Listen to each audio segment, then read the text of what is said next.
Welcome to Elements of Community, a podcast about discovering and exploring the elements of community. I am Lucas Root, and each week we talk with a community leader about what makes their community thrive and bring value to both the leaders and the members. Join me as we unpack the magic of the elements of community.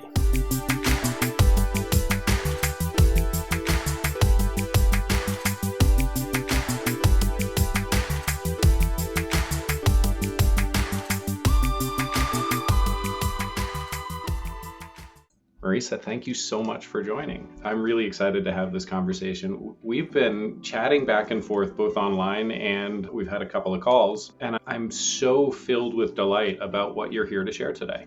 But before we get to that, let's tell the audience at least a little bit about how I stumbled onto you and why we have such what I would call a beautiful connection now. Mm-hmm. I found you through Ryan.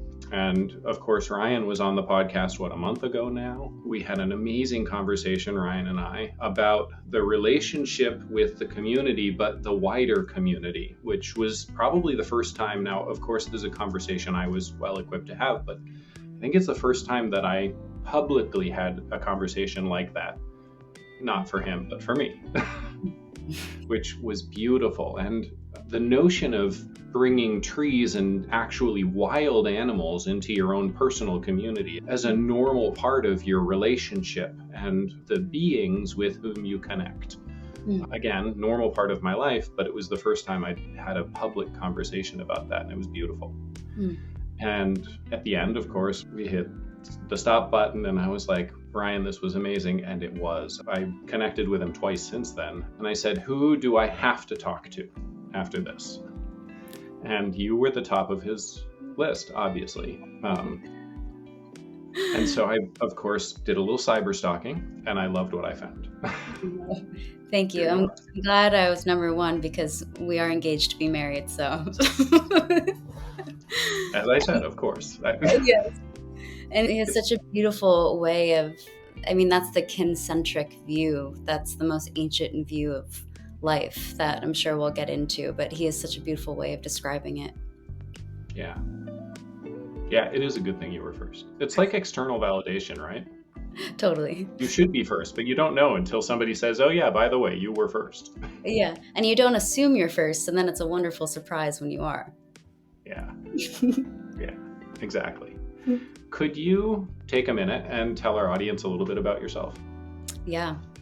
My name is Marisa Caroline Franco, and etymologically, that has a really beautiful meaning. And what I've been told through some of my teachers is that your name is a part of your mission here on Earth.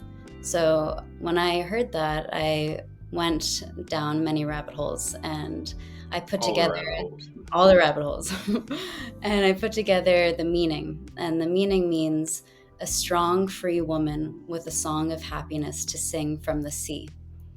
And that resonated with me because joy or happiness is one of the highest vibrations that I have experienced in my life. And that's when magnetism happens and when miracles happen and when you're in a place of gratitude. And I'm incredibly connected to the ocean. When I'm not near the ocean, I'm like, oh my God. And I'm free. And what's so interesting about that is for so much of my life, I really thought that I was trapped. And what I found was I was actually just enslaved by myself. And through unveiling who I really am, I found that part of me that has always been free. And that has been such a gift. And it's, if anyone's into gene keys, one of my life purpose gene keys is transcending enslavement into liberation. So when I found that out, I was like, oh, that makes so much sense. So that's a big part of my journey. And part of my journey is what I share here. So liberation and the way that I became liberated, it's a whole process, but it was about relational healing, which is the main work that I do here. And it comes in different modalities, But relational healing for me is about learning how to relate to all aspects of the life, similar to the kincentric view, because we're not separate from Earth. We're not living on Earth. We're living with Earth. And That's all the well said. healing, thank you. And all of the healing modalities that truly nourish us, that have always been here, are free. And that is relating to your water, saying thank you with your Hmm. cup of water, relating to the food. And I mean, that's a whole thing of learning how food grows or growing your own food and being in a place of gratitude and appreciation. Because when we are in a space of appreciation and gratitude, it's like our cells are alive and happy and they're aware. And then when we bring the food into our body, they know how to become us. And that's when our Hmm. nourishment increases. And Hmm. we can also relate in a really beautiful way to the trees and the grasses and the flowers. And this is my favorite modality for what we call healing, because a lot of these elements, it's not that they're silent, but we can only know how to listen. And the message is always so unique for us, because really everything around us is simply a mirror.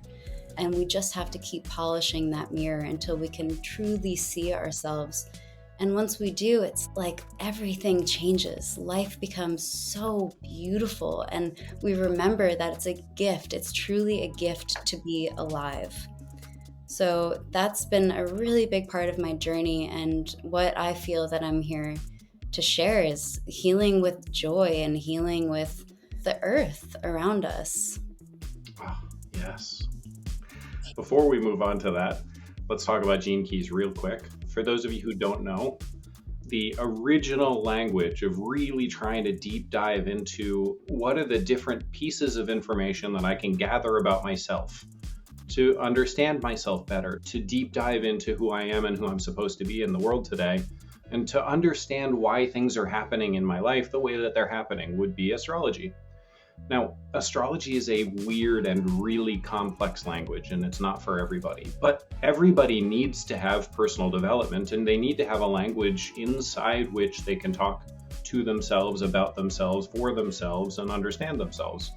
And so 30 years ago, the human design was invented, and it pulled in a lot from astrology. It was intended to be a layer on top of astrology, although that's not the way it worked out. It worked out to be an entirely separate pillar inside which people can do self-exploration. And human design's amazing. It pulls in some stuff from the Vedics and some stuff from astrology and some of the sort of modern psychology that was put together by some of the really great psychologists of our day and age. And it created this whole new way of talking to, about, and for yourself inside self-development. And Richard Rudd was along for the ride when human design was created and said, all right, I like what's done here, but I think we can go further. And so again, in sort of an effort to build a layer on top of a thing that was created that was beautiful, Richard Rudd created Gene Keys that was supposed to be a layer on top of human design. And yet again, he pulled in different modalities that weren't pulled in, and he went deeper in some places and shallower in others. And instead of creating a layer on top, he created yet a third entirely separate language inside which people can do self-exploration. And it's a beautiful thing. All of the ways that you, the listener, and you and I, Marisa, can work to understand ourselves are beautiful things, and we should spend time on that.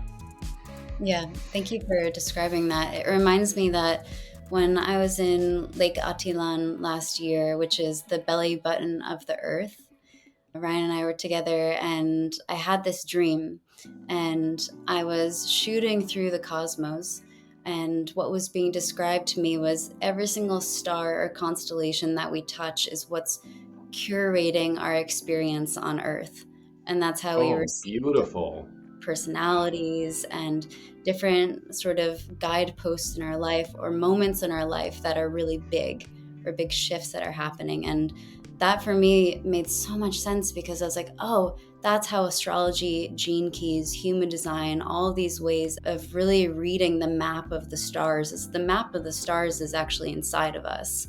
And when Yeah. we were journeying to Earth through the cosmos, we were just like a pinball machine, like ding, ding, ding, ding, ding, and just receiving everything we need did to live out our soul mission here. And I truly believe that every single person here matters. Every single person has a mission. And it's, this is the thing. And like, it can be grand or it can be small. But even in those terms, it's so dualistic. It doesn't really matter. Like, you could change one person's life or help one person, and that could be your entire mission. Or you could make a huge change and disrupt this algorithm that we're in right now that's already slowly, crumbling in a beautiful way. And then on top of that, it's not just about what we do here, it's how we are here and how we relate to our life. And that for me is like a big part about the mission or the purpose, because our purpose could also just simply be being alive and being here. It doesn't have to be this big thing, although sometimes they work hand in hand together. And we can't get wrapped up in feeling like we need to do something, because I think we're human beings. We're not human doers. And remembering how to be is actually how we can do. That's a beautiful thing to say. Remembering how to be is how we can do. Wow. Do you want to talk more about food? Yes, I do. So food for me is the center of my life. And similar to a home, the kitchen, which is another word to say kitchen, is the hearth. And the hearth means the heart of the home. It is the original gathering space. It's a space where all people of all origins can come together and break bread, metaphorically, and also in real life, we can break bread. And when I was little, my mom tells me stories about how she wouldn't be able to find me, and then she'd go into the kitchen and I'd be standing on a chair on the counter, like flour everywhere, baking things, like 3 years old, like configuring the oven. And of course, like my dad loves saying, like, yeah, I ate all your things, but until you're like 6, everything was basically inedible. Yeah. But I had that passion for it. And it was the type of passion where you don't have to fuel it. It's just who you are. It moves you. And that's a really beautiful thing to remember as an adult too, because the purpose, the mission, the passion that you have, it just comes naturally to you. You just have to create the space for it. But as a child, you have so much spaciousness to explore that. And that's such a beautiful thing too about children. Like when you watch children, you can already sense who they are because they have the space to be who they are. And as adults, we just need a little bit of space to remember that, and a lot of forgiveness and a lot of compassion for that. So anyway, as a kid, I was really in love with that space. And I also would spend most of my time alone outside in the forest.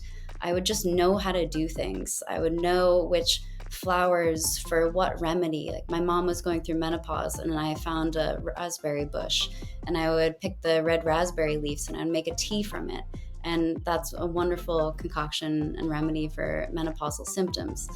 And I would find acorns and I would put them in the river and like create a little like rock circle so they wouldn't float away. And I would let them sit there for a day. And then the next day I would come back and I would be able to eat them, which as a kid, I didn't know I had to remove the tannins, but I did know how to do that. And so you just listened. Exactly. And that's a big part about the relational healing too, is like you just learn how to listen. You just start opening up a little. And so I loved food. I loved the forest. I loved this natural world. And then something started to shift. I entered into what we call the matrix, even though we're always in the matrix, but I entered into this space and I started to try out a lot of different industries. I was in tech, I was in finance, I was in the wellness industry, I was in digital media, and every year I would basically change careers. And my family was like, what the hell are you doing? But some part of me just like knew that I'm an investigator. I have to learn through trial and error. And so I just kept flipping through like, is it this? No, it's not this. Is it this? No, it's not this. But simultaneously, they never felt like failures. It truly felt like a success. One, because I was able to learn just a little bit of what I needed to support the space that I'm in now. And it also Mhm. felt like a success because I was brave enough to say no more and Mm. change my life through changing different career paths or different cities that I was living in, etc. So Fun. through that space, I always loved cooking. And then in Mm. 2019, I quit my job. I was so sick. I was sick on so many levels. I was sick emotionally, Mm. physically, spiritually. I felt like my soul was so far away. And I knew that I needed to make a big change in my life. And it was really scary. I remember feeling like I want to know all the answers, but I don't have any of them. And the time is now to make a decision.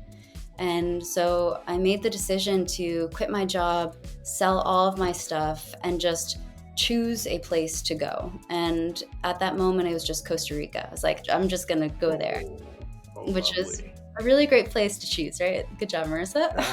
yeah. And, you know, the way And that they can say your name. exactly, yeah, yeah. They have a hard time with my name. Oh, gosh. Yeah, so the way that the mystery works is that it's not always as it seems. And even if you make these great grand plans, it might not go exactly how you want. But in my experience, my prayers are always answered. It just comes in different forms. And I Mm. was praying for adventure and something new. And within a week is when I met my fiance, Ryan, who had been traveling for 8 years at that time, and he is my And adventure. he continues to travel. Continues to travel. Yep, right now he's in Brazil, and we're meeting each other in Peru in 2 days for Christmas. So Fun. I met Ryan, who's like the most epic travel guide ever. And I went through this thing where I was imagining myself to be this independent female traveler, do it myself, like carve my own path, you know? I guess what you would consider like a boss bitch, which is a ridiculous term. And Yeah. but that was like the space I was in at the time. And I was really humbled by meeting Ryan and then the love that we shared together because it just happened so quickly. Within 1 month of meeting him, we were in Vietnam and then we started traveling for 1 year, 2 year, 3 year. And we've had so many amazing adventures. And the way that the adventures happened for me is I had to keep saying yes. And I was almost always uncomfortable during these years because I was going through a huge transformation, which I called in because I didn't want the status quo life. I wanted a life of Hmm. mystery. I wanted a life of adventure. And I wanted to do Mm. something different than the people that I was around at that time. And so that's exactly what happened. You And know, I keep going, but first, it's so easy for us to look around at the people around us and be like, I don't want that, and I don't want that, and I don't want that, and I don't want that, and I don't want that. And then just sit back and just be like, I don't want any of that. And I'm not satisfied with the life I'm living right alongside all of the things that I see that I don't want. mhm, And also, I'm not willing to make a change. yeah, And I applaud you, Marissa, for being willing to make a change. thank you. Yeah, there's that saying, it's more important to know what you don't want than what you do want. And that really resonated with me because how would I know what I wanted if I never tasted it? And so then throughout the travels, I started to taste different styles of life. We were living off grid, Oh, we yeah. were living in the jungle, we were like everywhere. And it was really nourishing for me. And throughout those years, even though it was intensely uncomfortable and so much is changing, I was starting to feel like me when I was a child. And during that Oh. time, it was when I started to bring food back into my life, like wanting to use that to be with food in a way that I could share how much I love life and how much I love this earth. And So food, I have an uncle who literally says, I eat to fuel the fire. hmm, And I waffle on this. Like some days I'm like, yeah, that's amazing. Like I love how he says that. And some days I'm like, I never want to feel that way about my food ever, like ever. Yeah. Most days are more like on the right hand, where like I never want to feel that way about my food, because eating can be worship. Mm-hmm. It can be a beautiful experience where I am celebrating the path that arrived at, yes, I'm fueling the fire, but the entire path matters. Mm-hmm. And I don't want it to be transparent. I don't want to miss the details of that path. I don't want to anymore at this point in my life. I don't want to not know the farmer that raised the cows that I'm eating. I don't want to not meet the cow. Like, I've met the cow that I eat. Mm-hmm. And I spend time with that cow, and I put love into very literally what ends up feeding me. And sometimes it's hard, and it's a little bit exhausting, and it takes mental energy and it takes emotional energy. And I have to get in the car and go to the farm. And like, sometimes I just don't want to do that. I want to sit on the couch and watch TV, and I get that. But I never take a bite of that steak and regret the amount of work that I put in to make sure that what I'm receiving when I eat that steak is such an extraordinary experience. Yeah, that's really well said. Food is the original sacred item on any altar with any peoples around the world. And when we start to look at how this monoculture is treating food, it's like everything is backwards. But what's so cool with things that are backwards is all we have to do is flip it. Yeah. And food, any sort of commoditization of these sacred items, we can make a very simple switch by bringing in gratitude, by relating to our food, by tending to that relationship, whether it's the food, the animal, the farmer, the plant, whatever it may be, because now like you've had the experience where you can feel the texture difference of knowing where your food comes from. And it's amazing. So in 2013, I was actually a professional chef back then. And I had my parents come visit me at my house. I don't remember, maybe it was Christmas or something. So they're coming over. And I was just then in the process, a decade ago, of really paying attention to the difference between grocery store food and premium grocery store food. Like, the discount rack beef that's been sitting there for a while and there's nothing special about it at all, versus like the grass-fed, certified Black Angus grass-fed, like top shelf stuff that's over here with all the green signs on it, and boy, does it cost a whole lot more. And I was loving the experience of seeing, and now I was still going to the grocery store to get my beef, but I was loving the experience of really feeling the difference between the discount rack beef and the certified grass-fed stuff. My parents are coming over, and I was a professional chef. I had 4 different crock pots in my house at the time. So I did 2 crock pots with 2 roasts. And one of them had the discount rack beef and the other one had the premium beef. My parents got there, and everything else was otherwise the same. My parents got there and I fed them the discount rack beef, and they were like, oh my God, this is amazing. And then I fed them the premium, it's still grocery store, but the premium stuff. And they were like, what happened? What did you do differently? How is this recipe different? How do I do this? I want that. It was amazing. And I was still in the grocery store at the time. Like, I hadn't graduated from the grocery store yet. Yeah. The experience now is that much more different even than the premium stuff on the grocery store rack. Yeah. The thing with food is there's this whole thing about how we can't afford healthy food. And I agree to some extent. Like, not many people can go to Whole Foods every day and buy top shelf, et cetera, et cetera. But what many people can do is grow their own food. Even in rural or in urban cities, there's so many community gardens, but it requires a lot of effort. And I think that's the thing that stops a lot of people. But when you start putting in that effort, you see how all the effort and all the love and care and attention that you put out comes back to you tenfold. Because the food that then you get to know is really what is nourishing you on a dimensional level. And that's why your food from the farm tastes so good. It has 2 secret ingredients, love and spaciousness. and the cows have spaciousness and they're doing their thing the way It's that not just any love. It is actually my love. Yeah. And so your food gets to know you. And Yeah. you can do that with cucumbers. You can do that with like whatever it is. Food from your garden will always taste so much better. And then, like you're saying, like once you graduate, you start getting heirloom seeds and then you start seed saving and then you're starting to nourish yourself and you feel this sort of like gratification of being reliant on yourself. And once you become a pillar in your own life, you can support an entire community. And I mean that in every level possible, not just with food, but since we're on food, let's bring it to that. You have a garden where you can grow for yourself and your family, and then you bring it out to your community, and then you can start bartering. And that's what we've been doing for, I mean, who knows how long. We've always bartered as humans. And I really want to bring that back in. And when I was living in Hawaii in 2020, that was a huge part of my day because I lived on a farm and I would have like buckets and buckets of star fruit.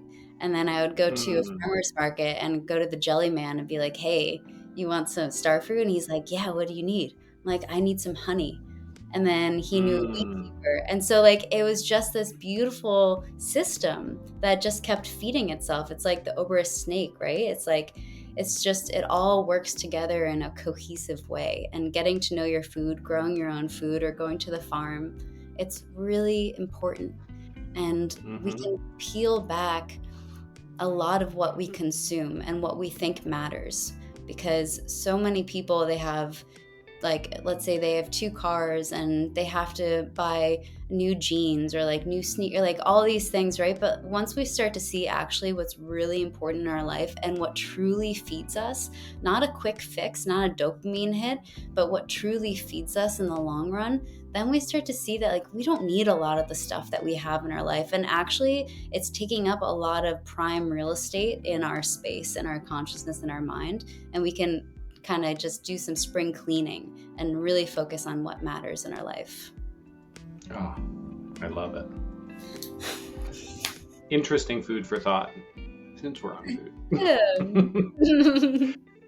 So, contrary to most people in sort of modern American food culture, to the extent that there is one, I will not eat chicken.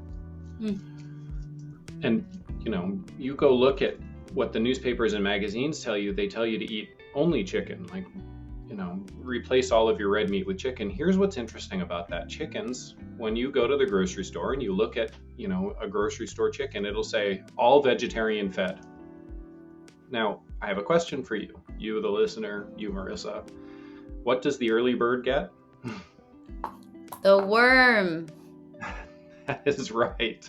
The reason I won't touch chickens is because the early bird gets the worm, and I'm as interested in a vegan chicken about as, I mean, never mind. We'll not finish that thought. Like, I have no interest in a vegan chicken. Like, the early bird gets the worm, and I want to eat healthy animals that were fed their healthy, natural diet in a place where they are loved and cared for with the love that you would give to somebody you're feeding their healthy, natural diet. The early bird gets the worm, and if I'm going to eat a chicken, it needs to have lots of bugs available to it. Now, most people have a backyard.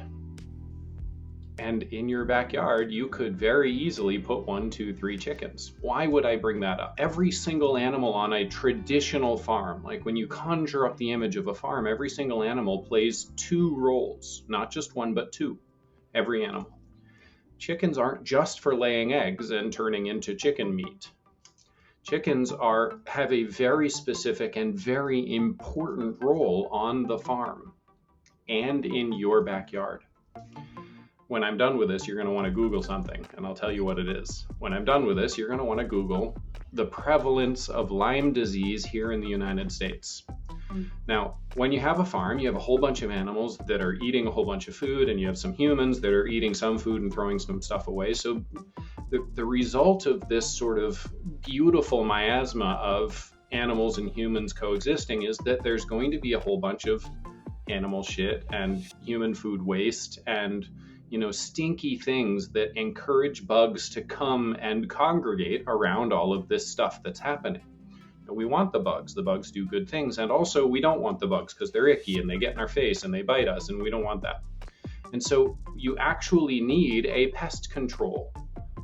And back before pesticides were invented as a thing that you could spray that would poison absolutely everything they touch, including yourself, by the way, we needed to have pest control back then too. And that's what chickens did. The early bird gets the worm. When you have a whole bunch of chickens that congregate around the house and the barn, they're going to eat all of those bugs that show up. It makes them happy. It fills their bellies. It makes for a very healthy chicken. It also keeps you, the human, healthy. If more backyards had more chickens, we would have way less of a problem with Lyme disease. And I would eat chickens. Yep. When I was living on a farm in Hawaii, we had actually free range chickens. Like they were just wild chickens that would come onto the property. And I can't tell you how many times I would walk up to one and there was a lizard hanging out of its mouth. Yes. So then going into the store and seeing like vegetarian fed, like it was some amazing thing. Like you live on a farm and you're like, oh my God, this is another backwards thing. And I mean, that's a All whole, we have to do is flip it. exactly. And that's a big thing because when you go out into the world or like you're on your computer, there's so much misinformation.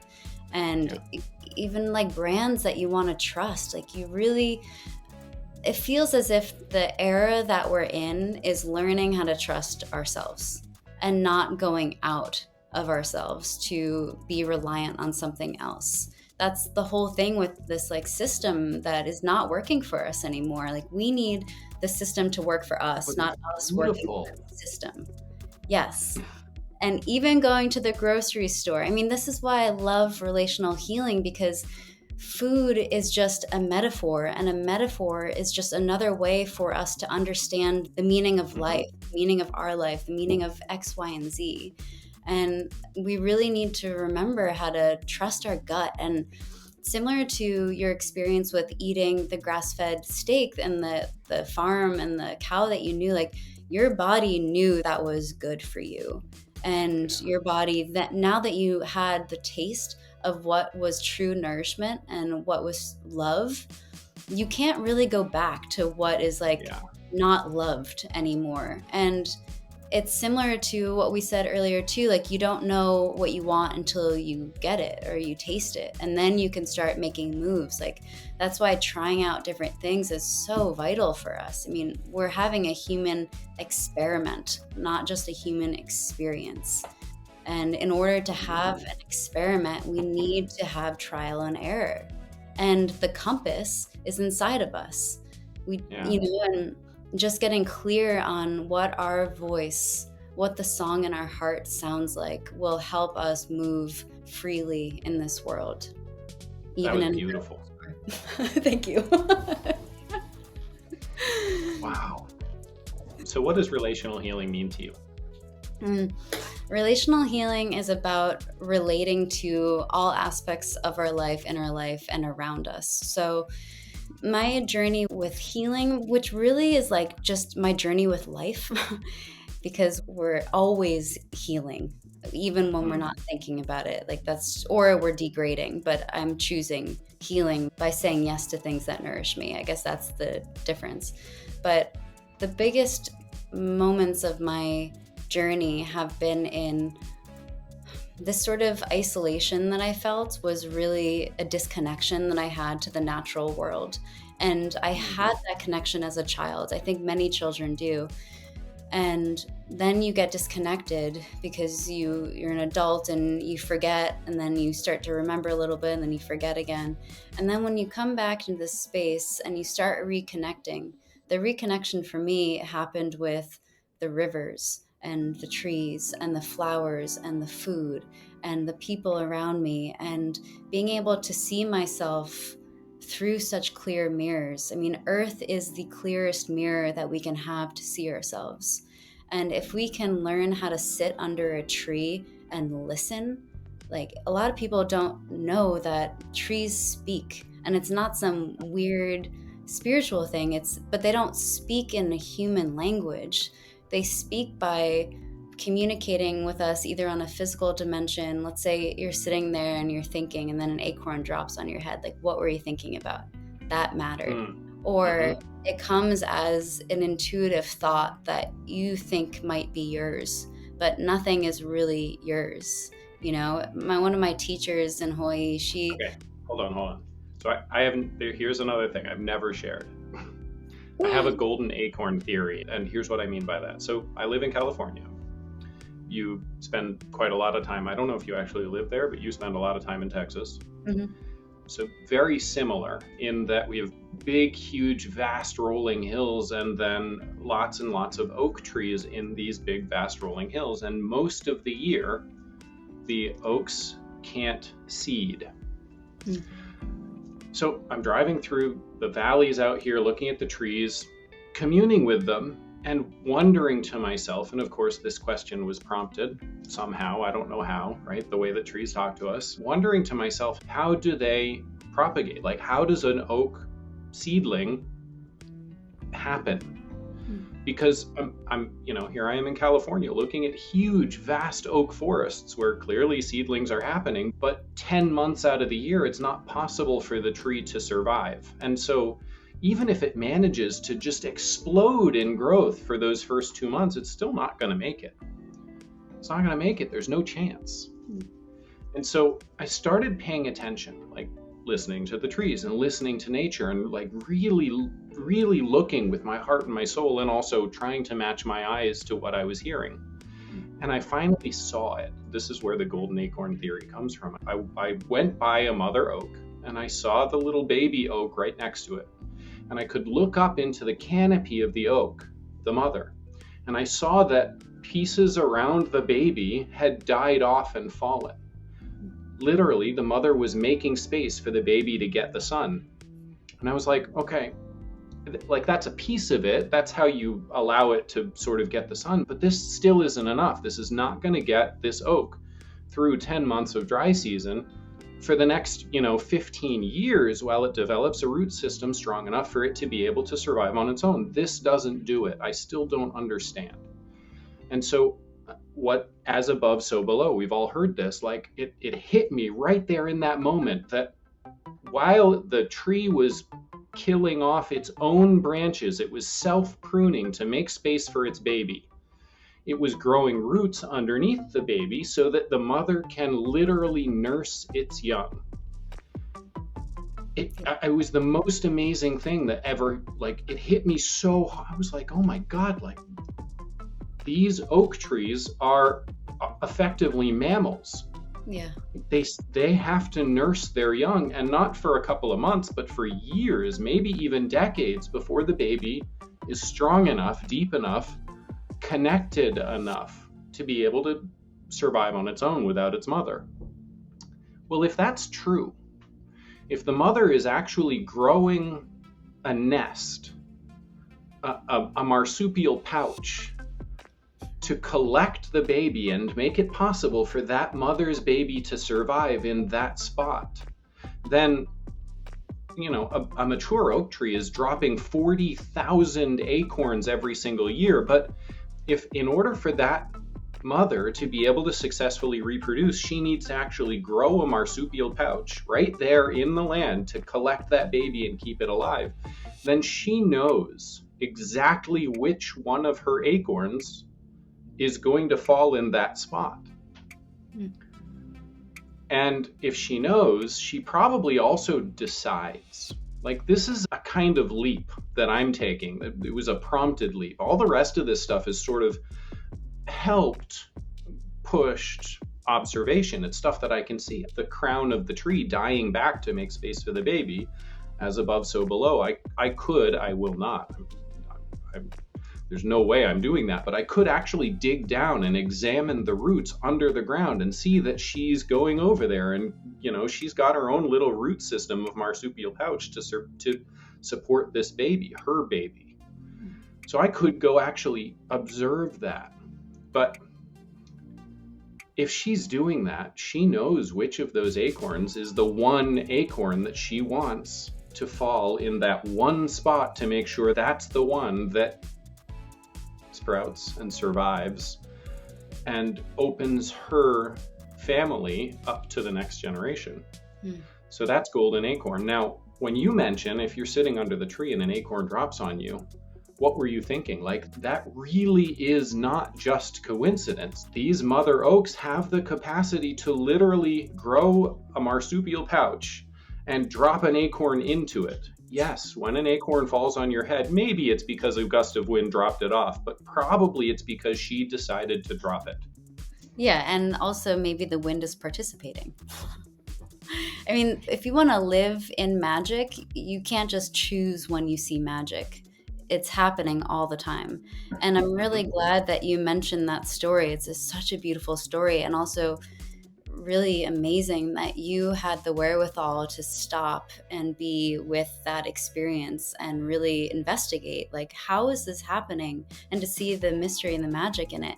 And I'm also glad you mentioned this, because that's a huge aspect of the relational healing that I offer is you go out into nature and you observe and you bring back a story, because that story is sharing where you're at right now in your life.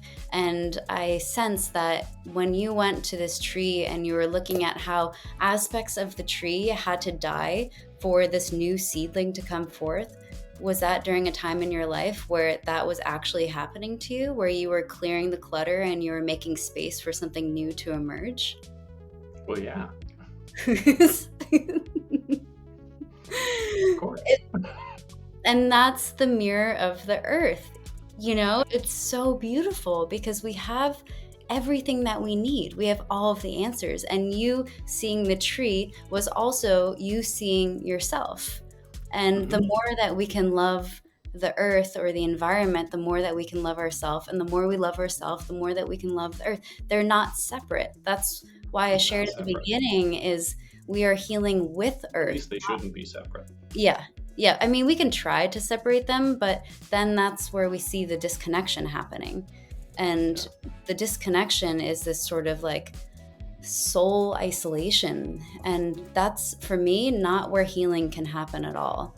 And this is bringing us into a segue of what we spoke at earlier is healing is just the first phase of our journey. Like, so many people get addicted to healing and then they're not really celebrating life. And then we talk about ancestral healing, which is a really big kind of thing that's occurring right now. And it's beautiful. And it's becoming this trendy thing where a lot of the sacredness of the true quote unquote work that we're doing, which is just naturally occurring, is kind of, it's losing its vibrancy. And so what I want to offer here is to look at ancestral healing and move and evolve it into ancestral celebration, starting to celebrate your life instead of focusing on just the healing, because where we focus our thoughts, where we focus our energy is how we create our life. And if you want a life of celebration and joy, well, you're going to have to reroute a little bit if that's not where you're at right now, or you're thinking about thoughts of suffering and healing, etc., etc. And this is a caveat here, because when we are in a space, let's say a difficult experience comes to us and you want to be joyful, it's a lot of people will have an experience and want to be joyful, and then they'll bypass the experience that's happening, not realizing that difficult experience is actually the food for joy to emerge. And if we bypass it, then we can't go into joy. And the best thing that we can do in experiences that are really challenging or heartbreaking or transforming and we don't know what's happening is to just be completely present in that moment and not bypass, but be with it and have the aim of joy, knowing that we are in the center of our life and joy is the circle around us, and everything that comes into the center is feeding the circle. That's how we celebrate life. Ah, beautiful. Wow. I have a lot of passion about this because I've experienced it. The only things that I feel I can share at this point in my life is what I've experienced. And I really connected so much to suffering. It was like this martyr chapter of my life. And I see how it supported me now because now I know what I don't want again. And I'm moving into an era where I see how fleeting life is. I see the beauty and the miracle of even the most challenging moments. And I know that all those moments are really just food for me to alchemize into the most beautiful life possible. And I believe that every single person here has that ability to do it. Yeah. Yeah. Looking at the challenge as food it's a freeing thought. Mm-hmm.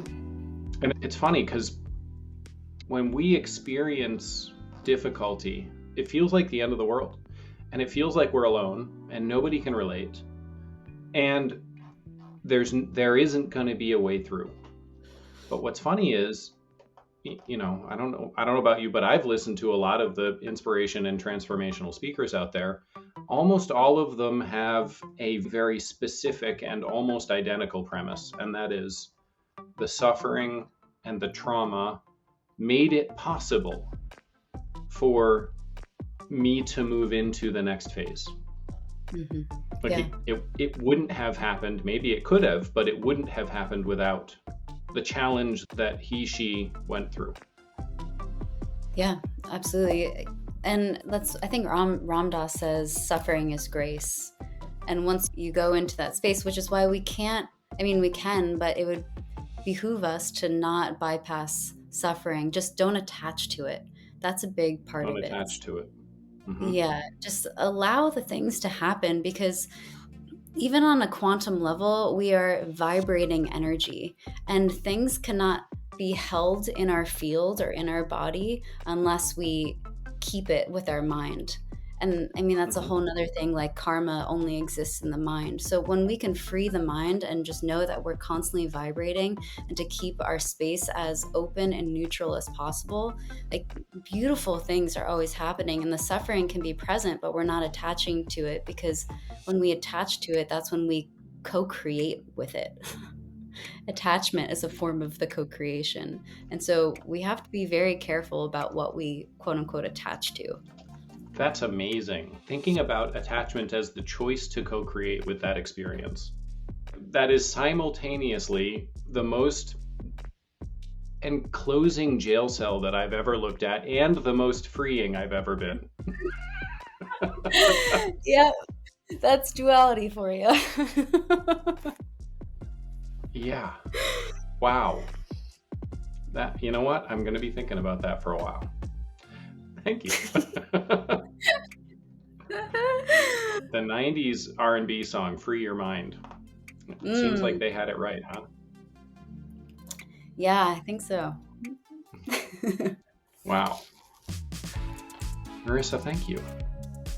I like to wrap up my interviews with 3 questions. You've heard them now because you listened to Ryan's episode, but hopefully they'll still be somewhat surprising to you.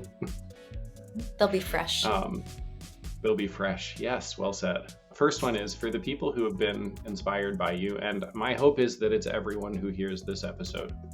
Where can they find you? My website, marisafranco.com. So it's marisafranco.com. And, well, I was going to say the way you can work with me. Is that your second question? You're welcome to continue forward, but no, that's not the second question. Okay, great. So I'll continue. So website, and then the way you can work with me is I have 1, 3, and 6 month containers for the relational healing. And I have an apothecary. I have a Substack that you can subscribe to for free or paid. That space is really about deep inquiry, and actually a lot of the topics that we talk about here. And soon I'll be hosting a few retreats, probably in early 2024. Congratulations. Thank you. Second question is intended to be a curveball, so good thing you're sitting down. If there was one question you wish I had asked you, but I have not, what would it be? That question would be, what is the most beautiful future that you can imagine? Oh, wow. Yeah. Do I get to answer it? Please do. Oh, the most beautiful future that I can imagine is bridging the ancient traditions of being alive and human with the new technologies, where the new technologies are supporting us living the most beautiful life. And there's harmony around the world, and humans have realized that war is absolutely ridiculous and we can actually share, and the amount of resources that we need are not as many as we're extracting. And we remember that the trees and the plants and the flowers and the animals and the winged ones are all of our relatives and our brothers and sisters that we can learn from, and in fact our elders, because they are so much older than us. And every single person on earth has exactly what they need, and they're able to live their own unique path. And all of the artists and the poets and the creators are celebrated and honored, and women are at the center of every single community, because they know that when women are at the center, then life is blossoming, because women are the life creators on earth. And our womb is connected to the cosmos and the core of the earth. And when we are at the center, then everyone thrives. That is the future that I imagine.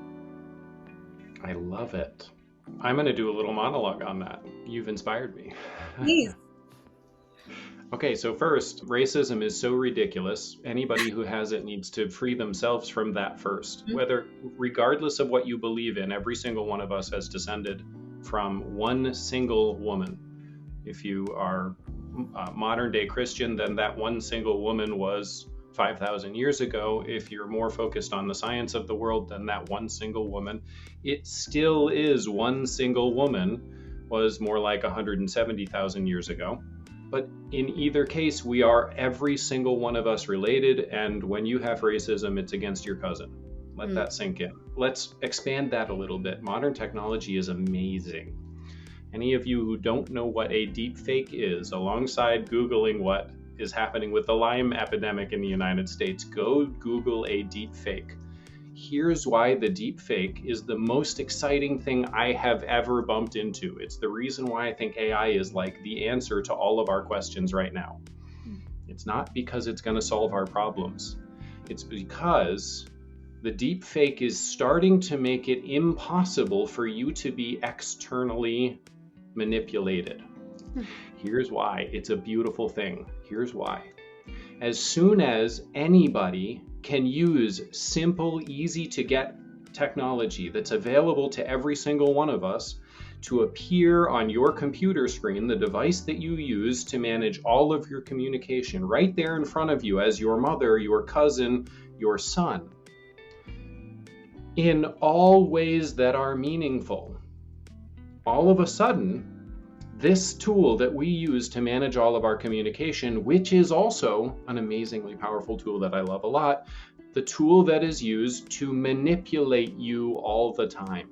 This tool, the computer, the tool that you and I are talking to each other on right now, this tool is no longer a source of truth to you, because anybody can appear like your mother, your cousin, your son at any time. Deepfakes are beautiful. And if this cannot be the source of truth anymore, then all of a sudden your source of truth must be within. It must be in your direct physical one-on-one relationships with yourself first and the people you love second. Deepfakes are a beautiful thing. So racism, get rid of it. Deepfakes are amazing. They're wonderful. They're a gift because they make it so that this tool can't be trusted for anything. And if it can't be trusted for anything, the only place that I can turn is to the people that I love and have direct connection with right now. And the next step beyond that is exactly what you described, Marisa. The next step beyond that is that this tool becomes nothing other than a tool that we use to build ourselves up and support ourselves. And we have to return to community humanity. Wow. That's actually a really beautiful flip, too. I love it. When I saw that, I was like, it was Tracy Morgan coming out of 2016. It was Tracy Morgan as Barack Obama was the first like real deep fake that hit me like a 2x4 to the back of the head, where I was like, oh my God, this is gonna change things. Yeah. And of course, just like everybody else, the first notion that I thought was it's going to give people the capacity to lie to everyone, and that's going to be terrible.